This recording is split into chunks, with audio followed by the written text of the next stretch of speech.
கிட்டத்தட்ட 79 நாள் ஆயிடுச்சு. ஒரு 30 சொச்ச நாள்லேயே வெளில போன பிரதீப்பை பற்றி இன்னும் ஹவுஸ்மேட்ஸ் பேசுகிறாங்கன்னா அது ஆச்சரியம். அது நல்லபடியாக பேசிகிட்டு இருக்காங்கங்கிறது இன்னும் ஒரு மிகப்பெரிய ஆச்சரியமாக தான் நமக்கு பார்க்கப்படுது. ஏன்னா இவங்க தான் ரெட் கார்டு கொடுத்து வெளில அனுப்புனாங்க. விஷ்ணு என்ன சொல்கிறாருன்னா, பிரதீப் உண்மையானே நல்லவன் அப்படின்னு சொன்ன ஒன்று பிரியங்கா பூர்ணிமாவின் முகம் மாறி அந்த காட்சிகளை தான் இப்போ நீங்கள் பார்த்துட்டு இருக்கீங்க. என்ன நல்லவன்? உண்மையாலே அவன் பயங்கர நல்லவன் தான். அவன் அவன் வார்த்தையை விட்டு அவன் வெளில போயிட்டானே தவிர்த்து அவெல்லாம் கூட சொல்லியிருக்கான். இந்த பொண்ணு, அதாவது நீ எல்லாம் இண்டிவிஜுவலாக கேம் ஆடினன்னா நீ எல்லாம் எங்கேயோ வருவ அப்படின்னு அவன் கணிச்சு சொன்னான் தெரியுமா?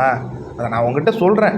எனக்கு தெரியல, நீ வெளில போய் இது எல்லாத்தையுமே நீ புரிஞ்சுப்ப. நான் சொல்ல வேண்டியது என் கடமை, நான் சொல்கிறேன். ஏன்னா நான் என்னை அனலைஸ்னு சொல்கிறாங்க. நான் தப்பாகவே எல்லாத்தையும்லாம் அனலைஸ் பண்ண மாட்டேன். எனக்கு இது என்னமோ தோணுது பாரு பூர்ணிமா. நீ சப்போஸ் ஃபைனல் முடிஞ்சு போனாலும் சரி, முன்னாடியே போனாலும் சரி, பிரதீப் விஷயத்தில் ஏதோ ஒரு தவறு நடந்திருக்கு.